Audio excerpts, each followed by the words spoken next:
busca de soluciones a los asuntos nacionales e internacionales actualizados. En 3 puntos. Buenas noches a todos, porque hacen distraer a uno, pero no importa.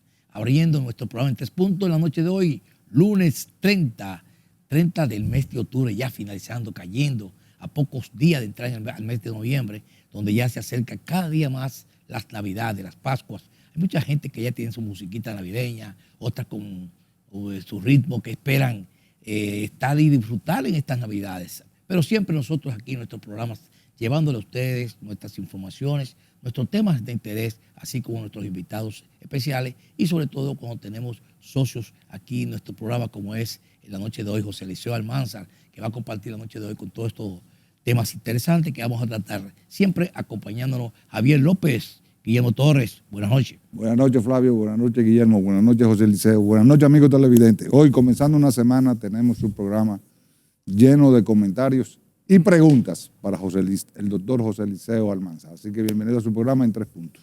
Muy bien, buenas noches a ustedes y de igual forma a nuestros amigos televidentes que siempre están prestos a su televisor esperando este toque de queda de 10 a 11 de la noche. Bienvenido sea, distinguido José Eliseo Almanzar. Bueno, gracias a ustedes por recibirme de nuevo aquí y saludar a nuestros televidentes. Y listo para conversar aquí en mi casa. Yo cada vez que vengo aquí lo digo. Eso es real. Y como dice Flavio, estamos casi en Navidad. Ya empezó Sin Más Sabor Navideño. Empezó la pelota. Dentro de 2 semanas aquí no se habla de más nada que no sea. Y todo se deja para enero. O sea que eso son las señales de la Navidad dominicana. No después de enero, Sí. desde diciembre. Porque enero no comienza el día 1, enero comienza el día 15. El de 15, así correctamente. Porque Las vacaciones todo el mundo se diciembre integra. tiene 45 días. Así, eso es real, es real. Y Pero pesado bien, que es enero, ¿no? Así es. así es. José Eliseo, bueno, que siempre es un placer estar con nosotros aquí, pues ya eres parte del programa y entonces esto es un tema de discusión como parte del escenario. Y nos gustaría, como es la parte jurídica, la parte donde siempre tratamos los temas que necesitan algún tipo de detalles, explicación, sobre todo como ahora, la ley sobre bienes incautados, la 6023. Hay muchas situaciones, el INABI, el Instituto Nacional de Bienes Incautados, que está conformado. Hay una serie de personas que la van a conformar, que es el ministro de Finanzas, el ministro de Contralor y todas esas cosas. Pero se había dicho que Monte y Piedad iba a administrar unos bienes incautados. Me gustaría que nos diera todos los detalles que puedes tener sobre ese tema, porque es un poquito como que a veces crea un poquito de confusión. Mira, el principal problema que hay con esa ley es el tema del derecho de propiedad. Hay un serio cuestionamiento a lo que sería el procedimiento que se ejecute con los bienes que están inmovilizados, que son los que se conocen como bienes incautados. Es un tema profundo que genera mucha discusión y que forma parte de una familia de tipos penales, que son los tipos penales, se denominan tipos penales extorsivos. Cuando los estados están ante un fenómeno criminal del que carecen herramientas o las herramientas son precarias para poderlo combatir, comienzan a adoptar este tipo de legislaciones que le dan unas facultades que muchas veces chocan de manera frontal con lo que establece nuestra Constitución. Ahí vemos la ley de lavado de activos, que es una legislación que forma parte de estos tipos, de esta familia de tipos penales, la ley de extinción de dominio, y ahora esta, que es como la tercera parte, ¿no?, de esa trilogía que hay ahí, que es esta ley que permite a las autoridades disponer de los bienes que se incauten en procesos penales. Ahora, hay una realidad, que es que un proceso penal se extiende por muchos años en República Dominicana, y hay bienes que son fungibles, perecederos, y hay un vacío normativo que impide disponer de esos bienes de la mejor manera y terminan destruyéndose. Y cuando hay que devolverlos, pues resulta que el bien no existe Y si el Estado tiene que apropiarse de ellos, pues tampoco valen absolutamente nada. Entonces hay que buscar una solución jurídica a eso. Y eso es lo que debería intentar hacer esta ley. Y el uso de esos bienes, que es uno de los puntos donde se viola muchas veces la ley. Otros se preservan ahí porque quizás es parte de un delito. Entonces no se usa por esa razón. Pero hay otros que no son tan apetitosos en cuanto a lo que sería para seguir viendo y son usados por funcionarios, luego no aparecen. Entonces, esta ley va a regularizar todo esto. Intentará regularizarlo, pero en la práctica me parece a mí que el mal que provoca es mayor al beneficio. Porque, por ejemplo, aquí se ha incautado ganado en operaciones contra el crimen organizado. Ustedes se han preguntado qué ha sucedido Mueren de hambre. con ese ganado caprino, ganado vacuno, ganado equino, aves. O sea, se han incautado bienes valiosísimos. ¿Y qué ha pasado con eso? No se sabe. O sea, con los vehículos es fácil de rastrear, porque muchos fiscales andan en vehículos de eso. Los apartamentos, aquí hay una torre en un lugar muy céntrico que está llena de fiscales y de jueces, en una zona céntrica de la ciudad, que tiene muchos apartamentos incautados. ¿Es permitido legalmente? No, eso no debería suceder. O sea, cuando un bien está incautado, debe preservarse, claro, porque todavía no se sabe si va a haber que devolvérselo a su dueño. Por ejemplo, aquí hay muchos casos de personas que han sido extraditadas, que firman acuerdos, el gobierno dominicano se lo entrega al gobierno de los Estados Unidos. Y resulta que en los acuerdos que suscriben, autorizan a que se le incaute bienes hasta un monto X. Determinado. Pero los bienes que hay aquí retenidos exceden por mucho el valor que se autorizó a incautar. Entonces, ¿qué sucede con ese excedente? Cuando esa persona regresa, hay que devolvérselo. Y que a veces muchos de ellos no han encontrado absolutamente nada cuando llegan. ¿Por qué? Porque lo han usufructuado o ha tenido que desalojar a autoridades de esos inmuebles. ¿Y qué procede legalmente en ese orden cuando pasa esa situación? Someter a la autoridad que lo está usufructuando de forma ilegal. Y O sea, eso es pasible, eso conlleva sanciones penales. aún esa persona estando fuera de la institución en un momento Sí, determinado. claro que sí. Claro, porque es una violación al derecho de propiedad. Claro. Usted está ocupando una propiedad que tiene su dueño y usted no puede probar la calidad bajo la cual usted lo está ocupando. Y esta ley no regulará esa situación. O pretenderá regularla, porque para Sí. otorgarle los bienes incautados a una autoridad por el simple hecho de ser autoridad en ese momento es ilegal. Entonces, ¿qué legalidad se Lo que puede- pasa, y eso es una muy buena pregunta esa. Para usted disponer de un bien, usted tiene que ser propietario del bien. Claro. Y hasta que no intervenga una sentencia con la autoridad de la cosa irrevocablemente juzgada, no puede una legislación despojarlo a usted de su propiedad. Porque el derecho de propiedad es un derecho fundamental. Entonces, solamente... Es el principio del capitalismo. Sí, pero es una discusión mucho más profunda. Sí, ya eso es Porque, por otro- ejemplo, en el derecho romano, el derecho de propiedad se compone de tres cosas, que es el derecho al fruto, o sea, a obtener los beneficios, el derecho al uso y el derecho a la disposición, que es lo que dicen los romanos, ius abutendi. O sea, la propiedad es suya cuando usted puede realizar esas tres prerrogativas sobre ella. Ese es su derecho que tiene. Claro, no, esos son los elementos característicos del derecho de propiedad. Lucrarse de los beneficios, usar la propiedad y disponer de ella.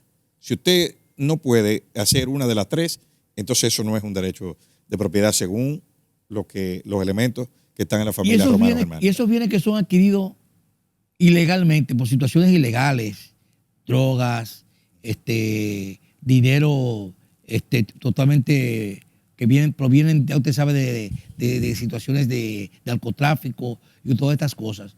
O de corrupción también. de porque corrupción. El dinero de la corrupción es dinero sucio. Droga. Ilícito. Al final es un bien ilegal y son entregados sabiendo que es un bien ilegal. Entonces, ¿cómo se comportaría eso ahí? Bueno, ahí hay varias teorías. Hay una teoría que se llama la teoría del árbol envenenado, es que una situación antijurídica no puede dar lugar a derechos legítimos. Esa es una teoría. La otra es, y eso en principio todos estamos de acuerdo con eso. Ahora bien, A usted no solo hay que probarle los ilícitos, sino que usted hay que probarle que, que ese bien usted lo adquirió con el producto de esos ilícitos que usted le probaron. Y eso es muy difícil en un tribunal. Muy difícil. Porque ¿cómo sabemos que fue con ese dinero que usted compró una propiedad? Cuando muchas de esas propiedades han sido compradas con financiamiento bancario, muchas de esas propiedades han sido compradas a terceros y a cuartas manos. Entonces, eso es muy difícil de probar. Incluso el lavado es una de las infracciones cuya carga probatoria es más difícil, porque hay que probar el delito precedente.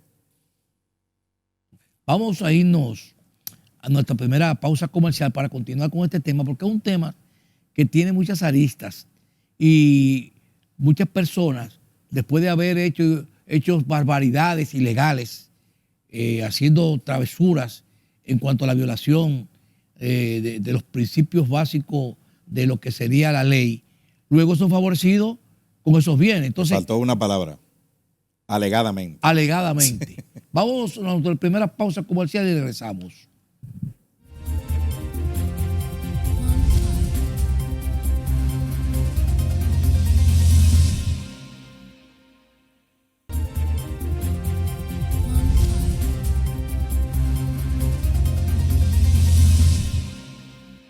Bien, ya de regreso aquí vamos a brindar con un sabroso jugo de fruit punch de Rica. Color, sabor y sobre todo jugo apetitoso. Salud para todos nuestros amigos televidentes también en sus hogares, pero siempre brindando con el sello de la garantía de Rica, como también todos esos productos de Rica que están en el mercado, tanto el mango, la guayaba y todos esos productos frescos como la agüita de coco que también está presente en cada uno de esos momentos. Ahí están todos los productos de Rica, los yogures de Ricas. Es una gama de productos que estamos aquí saboreando y presentando. Esta es la agüita de coco, que está siempre en estos momentos de calor, porque este es un país que siempre va a ser caluroso. Y para culminar, una compotica de Rica, que después del almuerzo cae bastante bien. Así es, pero con el sello de la garantía de Rica. Así es. Entonces, decíamos, léelo, que realmente a veces uno entiende porque esos bienes que son adquiridos con dinero totalmente fuera del sistema financiero. Alegadamente. Alegadamente. O presuntamente. Me gustó la pregunta, la palabrita de defensa para no afincar nada ni acentuar nada. Porque alegadamente. Hasta que no se pruebe con hasta una que sentencia, con la autoridad de la cosa irrevocablemente juzgada, no son hechos comprobados. Son alegatos. Pero eso va también de la mano con la declaración que hacen muchos que se comprometen a hacer una declaración y denunciar a otra persona. Eso tiene mucho cuestionamiento. Sí, porque es que vamos a una cosa.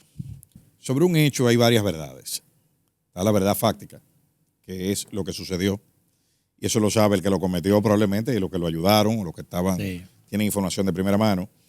Está la verdad jurídica, que es lo que se puede probar a partir de las evidencias que se aportan en el proceso, y está la verdad mediática, que es lo que dicen en los medios que pasó. Entonces, como estamos en una era de la hiperconectividad y de la información, aquí se construyen muchas verdades desde fuera de los tribunales. Y son verdades que entran, que quieren después posicionarlas dentro de los tribunales por ósmosis, ¿no? Por presión externa. Entonces, por eso es que muchas veces cuando uno lee una instancia de medida de coerción, de un caso de corrupción, y lee la acusación, parece que se tratara de dos ambientes y dos escenarios totalmente distintos. Lo que se alegó al principio cambia mucho cuando llega la hora de presentar acusación, porque ahí usted tiene que presentar los hechos que pueda probar. Entonces, una delación, que es por donde va tu inquietud, una delación. De hecho, en Brasil acaban de anular prácticamente todas las delaciones del caso del presidente Lula, del caso de Brecht. ¿Y por qué? Bueno, porque se probó que fueron obtenidas de forma irregular. Una delación por sí sola no basta para probar, establecer culpabilidad o no. Te puede funcionar en una medida de coerción, como se ha utilizado aquí, pero en el momento de acusar, usted tiene que corroborar lo que esa persona dice y ver cómo usted lo va a incorporar al proceso, sobre todo. Porque, por ejemplo, hay varios casos de eso, donde individuos que han sido señalados como receptores de soborno, que a su vez dicen ellos que se lo han transferido a su superior jerárquico, resulta que ese individuo que es receptor de soborno no está acusado. Entonces se rompe la cadena. Si un sobornante no conoce a su sobornado final y a quien él le entregó el dinero del soborno no está acusado, entonces ¿cómo se va a establecer una conexión entre el primero y el tercero? Entonces hay que tener mucho cuidado con eso. José Liceo, hay una inquietud que me surge de acuerdo a tu exposición. Y es, en la República Dominicana todos los casos se vuelven extremadamente largos para que mueran dentro de los tribunales. ¿Cuál es tu opinión de que se solucionen? Porque cuando vamos a justicia es buscando solución a un problema, no que se mueran y que se quede en el aire. ¿Cuál es tú, como abogado, tu visión de qué es lo que pasa, que los casos aquí se mueren? Bueno, tanto de droga, tú lo has dicho, como de corrupción, como de dinero sucio, todo se muere. Tú lo has dicho, son varias cosas. La primera es, ¿cuál es la intención real cuando tú llevas un expediente a la justicia? ¿Tú quieres establecer los hechos y procurar sanción? ¿O tú quieres la cobertura mediática y la sensación de que se está haciendo algo? Número uno. Número dos, hay que investigar para apresar, no apresar para investigar. Es muy diferente. ¿Qué es lo primero que dice una? Tráncalo. 18 meses. Pero el tráncalo lo que hace es ponerle presión a la autoridad. ¿Por qué? Porque inmediatamente esa persona es privada de su libertad, se activa un cronómetro que va corriendo contra la autoridad, que es la que tiene que preparar el expediente de forma sólida e ir mostrando los progresos en el camino, porque cada 3 meses hay una revisión obligatoria. Y tú tienes que probarle, el Ministerio Público tiene que probarle al tribunal, mira, hicimos esto, encontramos esto. Porque si en un momento X se determina que el Ministerio Público no está utilizando el tiempo de forma adecuada, que es lo que debería suceder, ¿no? O varían los presupuestos para mantenerlo en prisión, esa persona entonces se le varía la medida, o en algunos casos el cese de la medida, el cese total, que es lo que dispone la norma una vez llegado el plazo. No es que de un recinto penitenciario lo manden a arresto domiciliario, es el cese de la medida. El Código Procesal Penal dice cese de medida, no variación. Pero un subterfugio que se usa aquí es variar la medida. Entonces, ese sistema opera, esa práctica opera en contra del mismo Ministerio Público, que se pone un cronómetro en contra cuando intenta privar de libertad sin una investigación previa. Entonces, ¿por qué duran mucho? Bueno, ¿quién tiene la culpa de que hagan un expediente de 12,000 páginas? ¿El imputado? No. No es el imputado. Eso lo hace el Ministerio Público. Y el Ministerio Público sabe muy bien que eso hay que leerlo.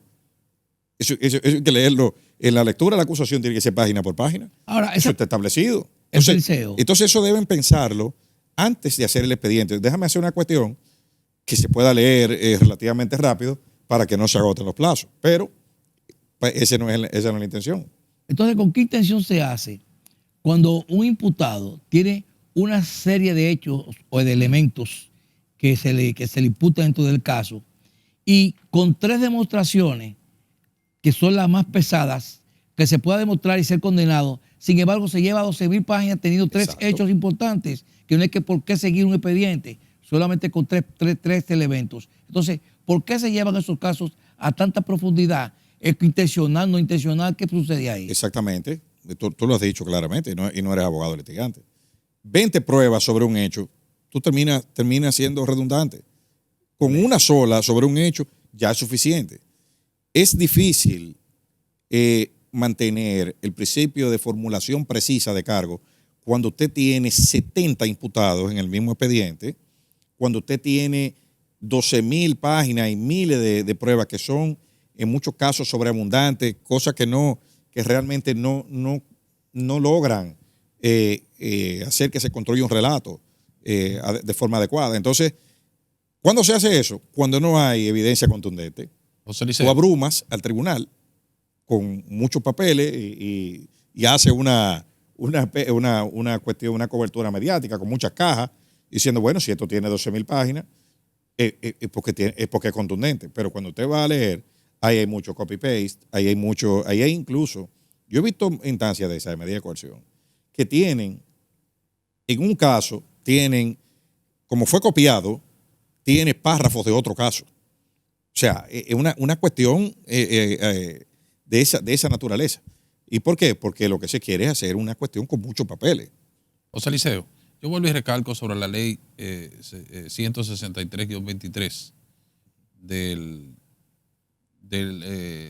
los bienes incautados, ¿verdad? Sí. Esta promulgación de esta ley ya está promulgada, ¿verdad? Uh-huh. Ya va a entrar en vigencia. Sí. Puede ser objeto de algún recurso de inconstitucionalidad. Por ejemplo, esta ley le da la facultad al Estado Dominicano para que pueda subastar de manera, diríamos, a través de una emergencia, según lo que Sí, claro. la propia ley. Que la declara él mismo. Correcto. Subastarla, o sea, disponer de esos bienes sin subastarlo, venderlo. Uh-huh. ¿Es posible que esto sea un hecho inconstitucional? Yo te voy a hacer un paralelismo. Esa ley, donde yo la veo, igual que la ley 3318 de partidos políticos. Uh-huh. La veo mutilada, le van a hacer como el bonsai. Sí. Le van a recortar, van a hacer sentencias aditivas, donde cambiando lectura de artículos y varias. O sea, el futuro, la aplicación de esa ley, por eso ahorita me preguntaron, yo dije que yo veo difícil que esa ley se aplique bajo la norma constitucional que hay ahora y bajo el escenario actual. Pero hay un problema, hay un uh-huh. asunto sí. que me gustaría que con tus conocimientos nos lo pudiera explicar. Sí. El procedimiento para el sedazo que lleva aprobar una ley en el Congreso y luego mandarla al Poder Ejecutivo y promulgarla, requiere de una serie de instrumentos o de una serie de gestiones, de insumos, de personas también, asesores, expertos en la materia. ¿Qué pasó ahí? Lo que pasa es que se aprueban las leyes, no las mejores leyes, sino las leyes posibles. ¿Entiendes? Entonces, se debate, el Congreso es un órgano plural, democrático, y el legislador es soberano. Yo lo que pienso es que el presidente no debió promulgar la ley. Debió observarla con todas las incongruencias, ¿no? La inconstitucionalidad que tiene y devolverla a la Cámara.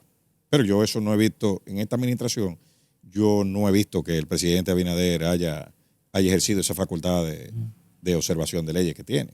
Adelante, Javier.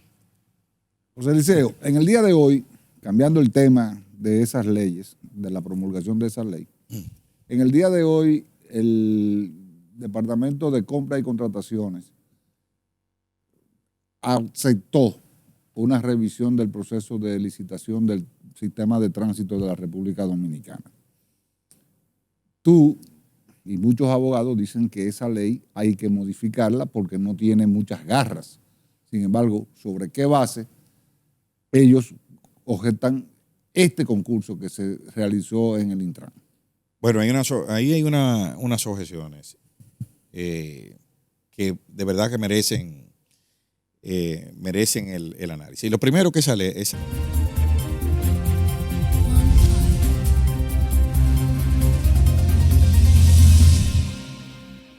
Bien, este va a ser un programa prácticamente en la parte inicial de derecho. Y es lo que usted sabe manejar. Y por eso nosotros creo que sería un tema interesante para muchos que todavía tienen cuestionamiento en estos temas. El Tribunal Constitucional en el día de hoy eliminó los 2 días de paternidad que se daba para cuando... La licencia. De la licencia. Porque dice que está en desventaja con otros temas que hay. Por ejemplo, una parturienta a la esposa son 4 meses que se le da.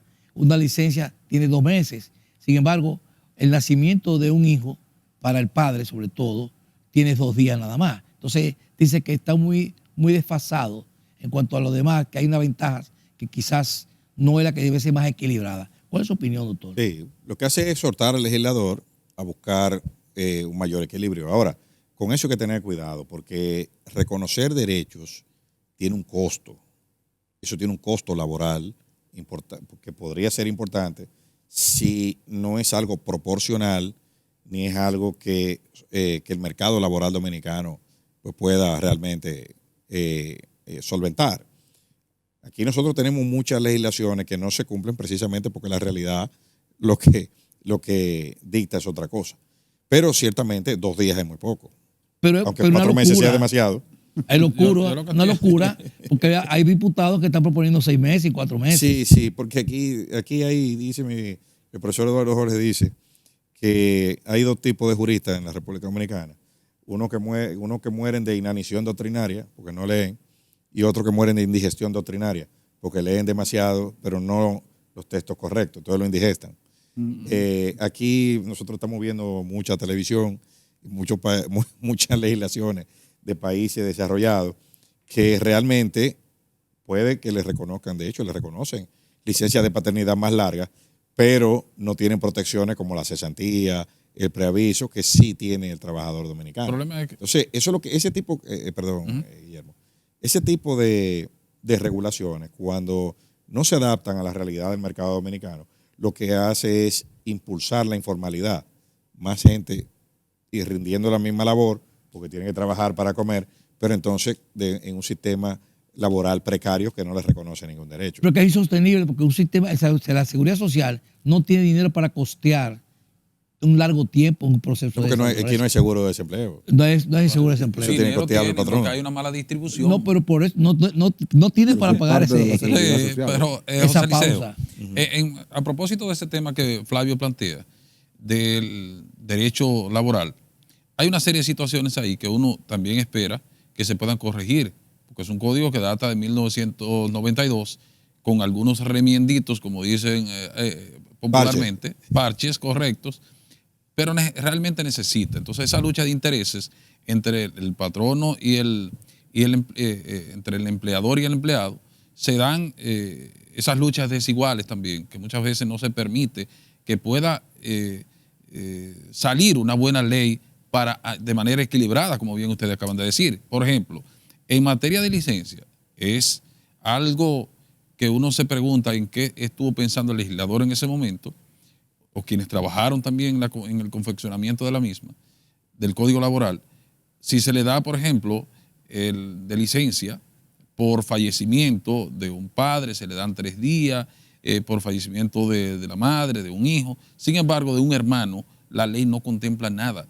Es si la empresa quiere darle un permiso, porque tampoco es obligatorio el permiso para el fallecimiento. Entonces, hay una serie de situaciones ahí que uno espera que en su momento puedan corregirse y equilibrarse, y que no solamente sea el empleador que quiera todo para un lado y viceversa. Los intereses del empleador y del empleado siempre van a estar en contradicción.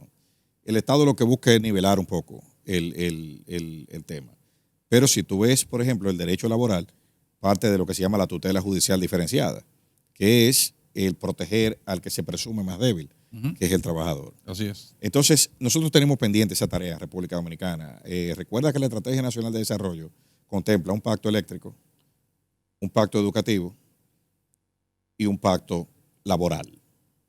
Entonces, y el pacto tributario. Entonces, esos 4 pactos, de esos solamente fuimos capaces, o hemos sido capaces, en más de 20 años que tiene esa ley de promulgada, de aprobar el pacto educativo. Los otros 3 están pendientes. Y uno de ellos. No, perdón. El pacto eléctrico se firmó. Se firmó, pero no se implementó. Bueno, pero está firmado. Ya, entonces tendríamos de 4 tenemos 2. No, bueno, pero una cosa es firmado y otra cosa es que se está implementando. Porque, es lo mismo que pasa.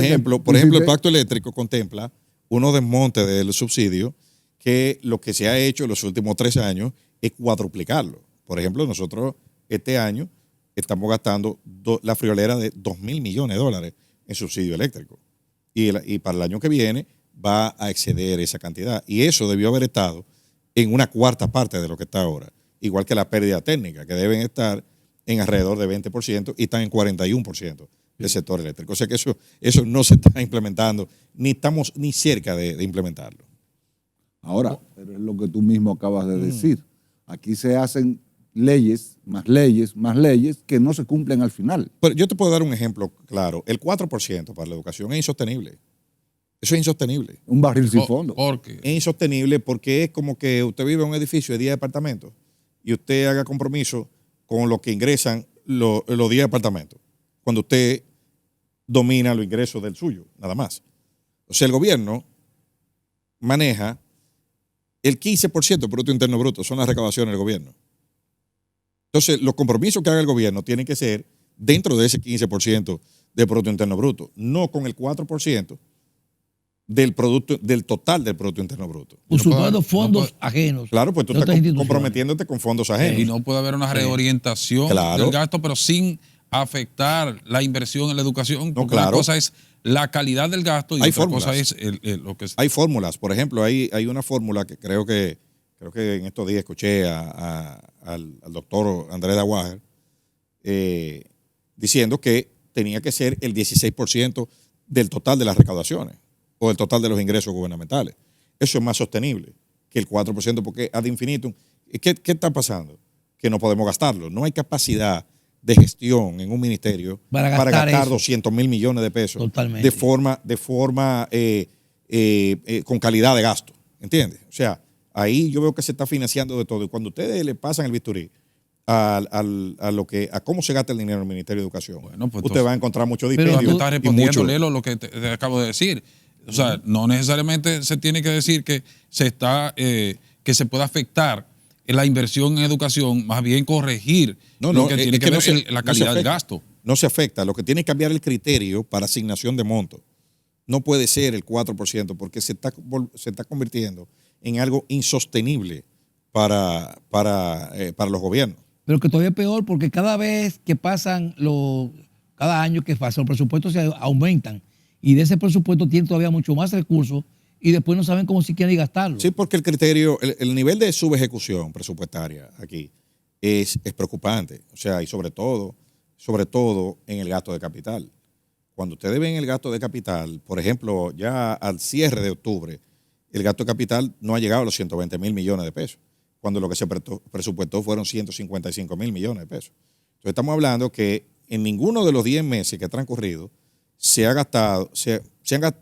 gastado algunos 12,000 millones de pesos promedio, pero para los otros meses que vienen hay que gastar 15,000 promedio. Entonces, sí, y ha sido una constante en esta administración, en todos los ejercicios presupuestarios, ha quedado un margen del gasto de capital presupuestado. Nosotros estamos ante la inversión de capital más baja en los últimos 40 años, que va a rondar apenas un 2% del Producto Interno Bruto. Pero hay un detalle, José Liceo. Tenemos las leyes que te hablan del 4% para la educación, el 10% para los ayuntamientos, el 5% para la universidad, el 4% o el 3% para el Poder Judicial. Y tú tienes que al final, ¿con qué se queda el gobierno central? Es una muy buena pregunta, pero sí, al margen de esas leyes.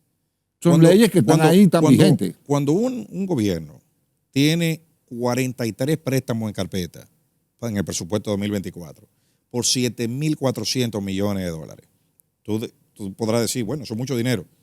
Pero cuando tú dices, bueno, son 35,000 millones de pesos para el subsidio de los combustibles y 2,000 millones de dólares para la electricidad, el subsidio eléctrico, y tienes unos 2.200, 2.500 millones de dólares para los servicios de la deuda, ¿cuánto queda? O sea, ¿cuánto queda al final del financiamiento que tú estás tomando?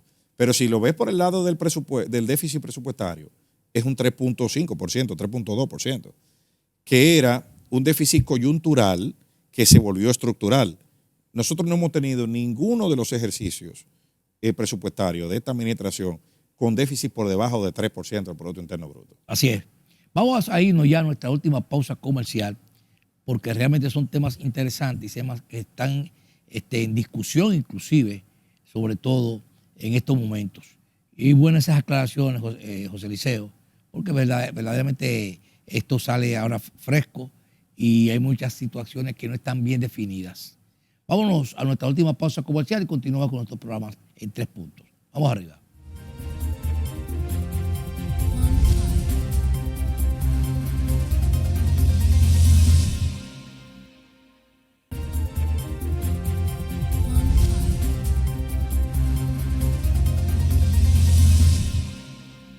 Bien, como habíamos dicho, estamos en la última pausa del programa.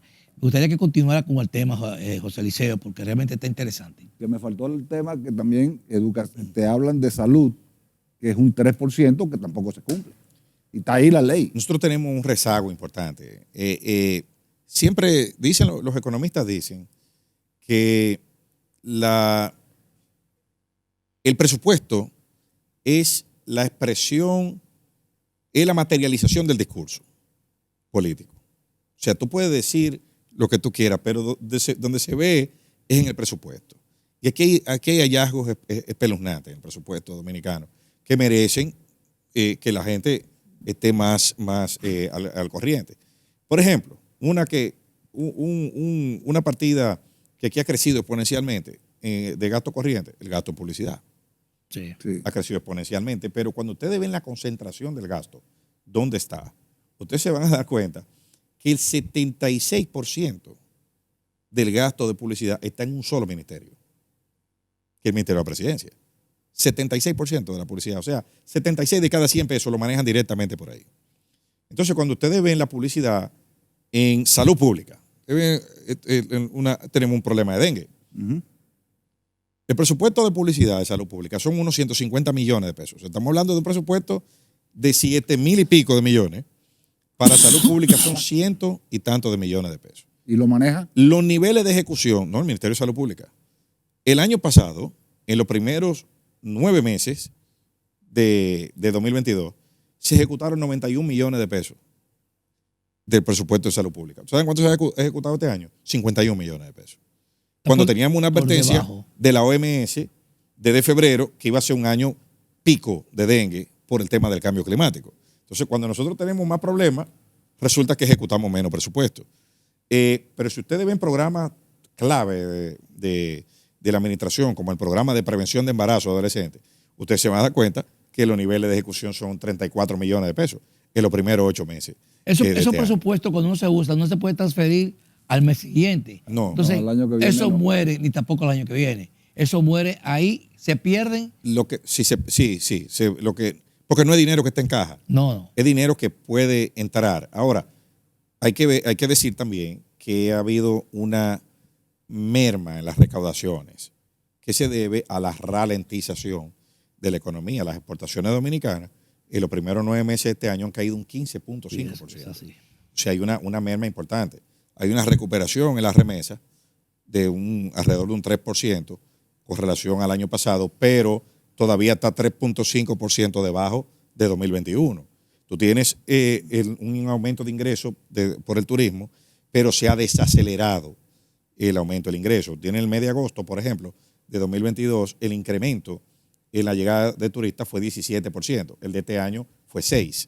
O sea que ya se ve una desaceleración. Continúa creciendo, pero no al ritmo, que llevamos. Entonces tenemos caída en las exportaciones de zona franca, las exportaciones metálicas, o sea, minerales, y ahora con la frontera cerrada vamos a tener una caída importante en las exportaciones del sector industrial y del sector agropecuario. Entonces, ese escenario, combinado con la baja de los fletes también, que ha afectado las recaudaciones aduaneras, hace que el gobierno disponga de menos ingresos de lo que originalmente se presupuestó. Y entonces ahí es que se ve la lentitud muchas veces para ejecutar las inversiones de capital. Eso que tú dices es muy real. Hay una desaceleración que es evidente. Bueno, la economía dominicana pasó de ser la segunda, entre primero y segundo lugar con Panamá en Centroamérica, quedamos en el primer semestre de este año en último lugar. Fue la economía que menos creció de la región de Centroamérica, con Honduras encima de nosotros. Pero Honduras, ¿qué pasa? Que nos duplicó en crecimiento. Nosotros crecimos un 1.2. 1.7. Ahora, eso es en septiembre. En el último. Sí, pero el primer semestre del año el crecimiento era 1.2. Sí, por 1.2, 1.3. Y Honduras, que es el más cercano, tenía 2.6, que era el doble.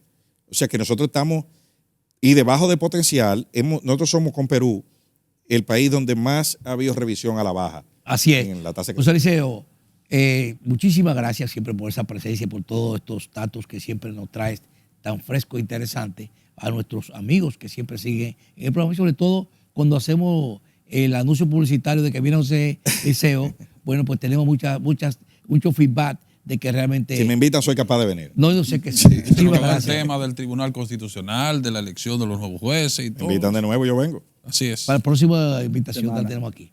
A ustedes solo resta decirles pásenla bien, muy buenas noches. Y mañana estaremos en otro programa más de su En 3 Puntos. Buenas Gracias. noches. Feliz noche.